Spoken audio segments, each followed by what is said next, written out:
Assalamualaikum warahmatullahi wabarakatuh. Kembali lagi bersama saya Putri Indasari.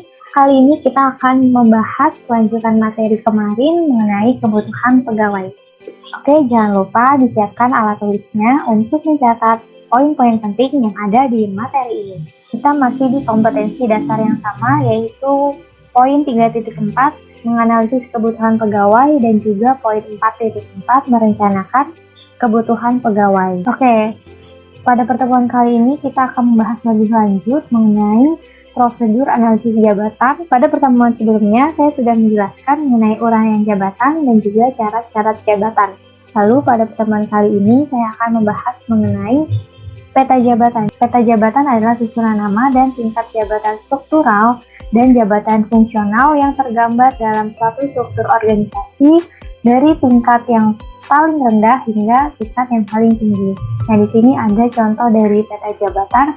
Ada kepala biro paling atas, terus juga ada kabak pengembangan pegawai, ada kepala bagian mutasi, dan ada juga kepala bagian kesejahteraan. Dan di bawahnya juga ada kepala subbagian-bagiannya masing-masing. Nah, jadi untuk peta jabatan ini, di sini ada jabatan struktural dan juga ada jabatan fungsional, di mana maksudnya ialah jabatan struktural ini ialah suatu kedudukan yang menunjukkan tugas, tanggung jawab, wewenang, dan hak seorang pegawai dalam suatu organisasi negara, misalnya sekretariat jenderal atau sekretariat negara. Sedangkan untuk jabatan fungsional di sini lebih kepada didasarkan pada keahliannya atau keterampilannya serta bersifat mandiri, misalnya dokter, guru, arsitek. Jadi memang untuk jabatan fungsional ini dia lebih kepada keterampilan atau keahlian yang dimiliki oleh orang-orang tersebut. Oke, selanjutnya kita bahas kepada perkiraan persediaan pegawai.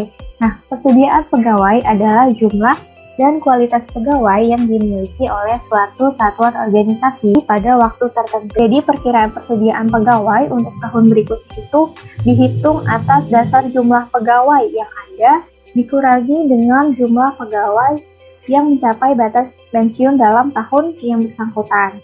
Nah, untuk perkiraan persediaan pegawai di sini ada langkah-langkahnya. Langkah-langkah untuk menetapkan persediaan pegawai. Yang pertama itu menyusun daftar susunan jabatan.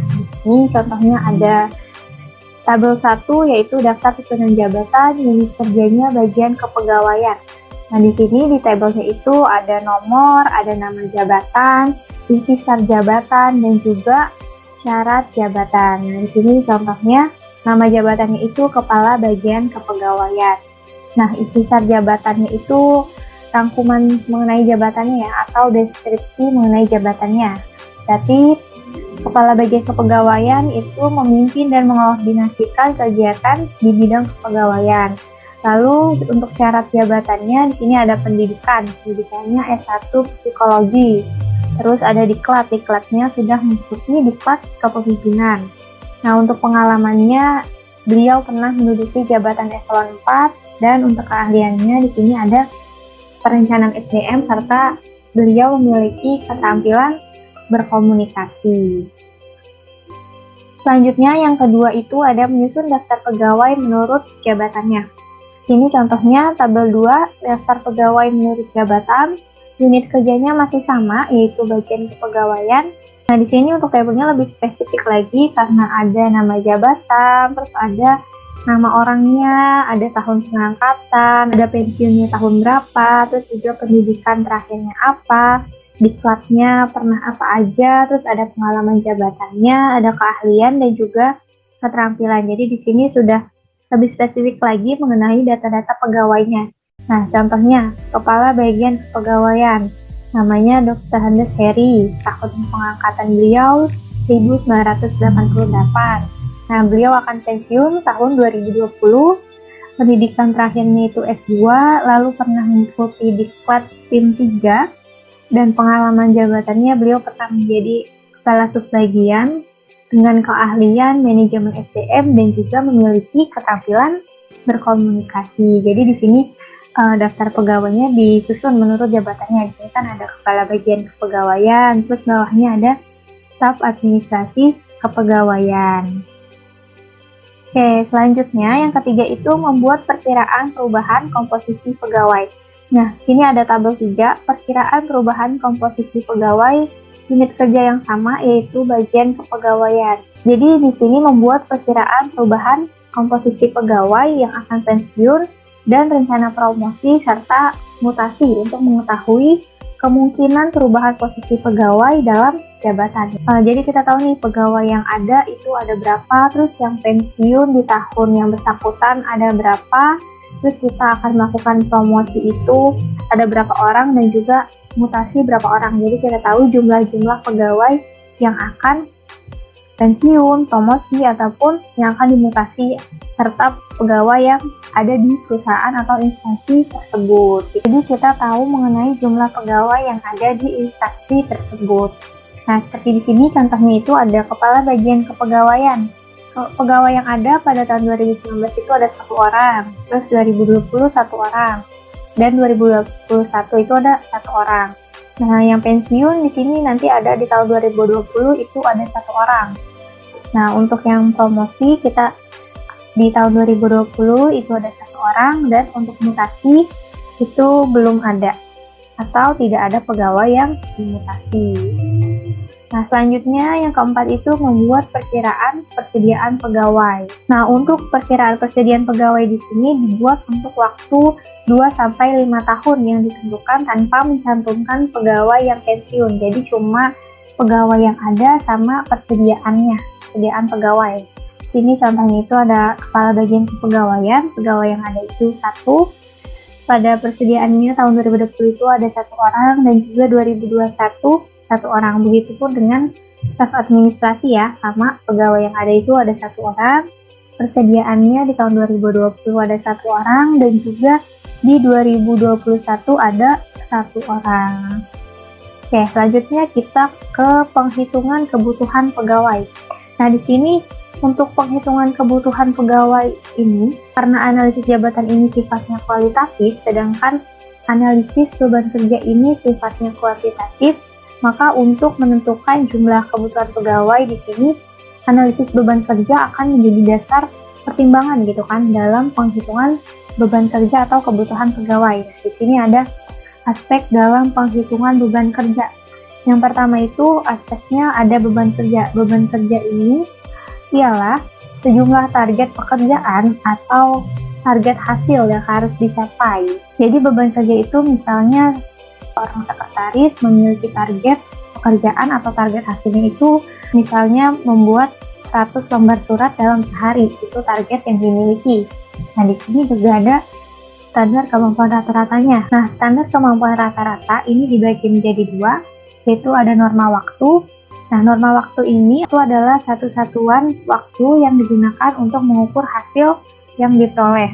Nah, di sini rumusnya itu ada norma waktu sama dengan orang dikali waktu dibagi hasil. Nah, contohnya di sini seorang pengetik dalam 30 menit dapat menghasilkan 4 lembar tikan. Maka jawabannya tadi satu orang pengetik dikali 30 menit dibagi 4 lembar tikan.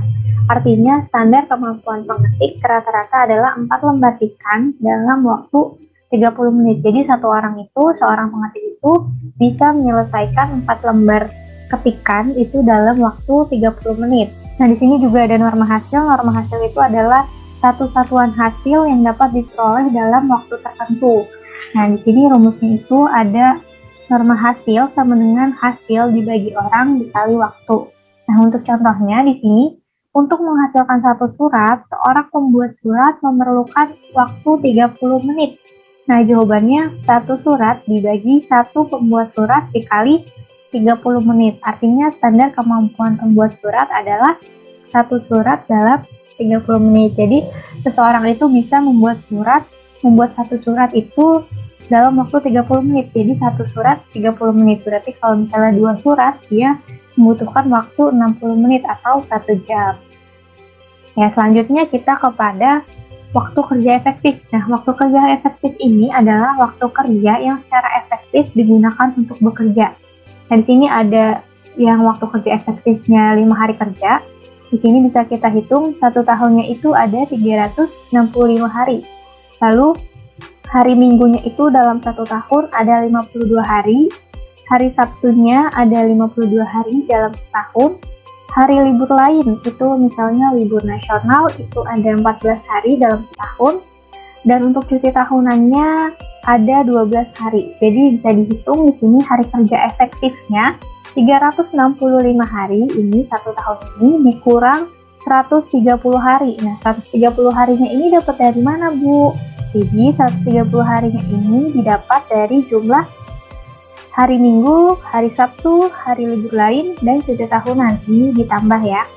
Ditambah, setelah itu kita kurangi nih. 1 tahun 365 hari dikurang hari libur dan cuti tahunan. Itu ada 130 hari dalam setahun.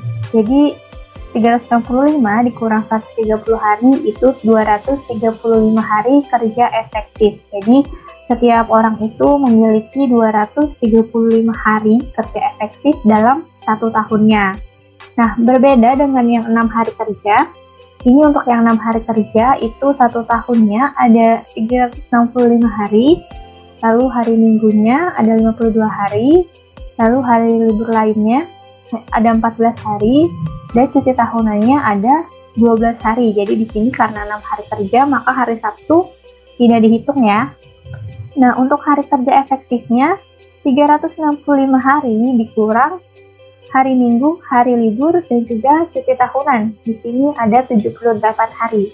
Jadi 365 dikurang 78 hari itu ada 287 hari kerja. Jadi untuk yang 6 hari ini dia waktu kerjanya atau hari kerjanya itu ada 280 hari kerja dalam setahun. Nah, di sini untuk waktu kerja efektifnya, untuk yang 5 hari kerja di sini jam kerja formalnya dalam satu minggu itu ada 37,5 jam. Terus untuk jam kerja formal dalam satu hari itu 7,5 jam. Dan di sini allowance 30% dikali 37,5 jam. Jadi maksud allowance di sini adalah waktu kerja yang hilang seperti untuk makan, istirahat, ataupun sholat dan sebagainya. Di sini ada 12,5 jam. Jadi jam kerja efektifnya di sini satu minggu sama dengan 37,5 jam dikurang allowance-nya nih 12,5 jam sama dengan 25 jam per minggu. Nah, kita bagi lagi nih untuk satu hari. Satu hari sama dengan 25 dibagi 5. Karena kita 5 hari kerja, maka dibagi 5 jadi 5 jam per hari. Jadi waktu kerja efektif untuk pegawai itu 5 jam per harinya. Nah, berbeda dengan yang 6 hari kerja, di sini jam kerja formal satu minggunya itu 37,5 jam. Nah, untuk jam kerja formal satu harinya, mereka 6 jam, dan allowance-nya itu 30% dikali 37,5 jam, itu sama dengan 12,5 jam. Nah, untuk jam kerja efektifnya di sini, satu minggu sama dengan 37,5 jam dikurang 12,5 jam.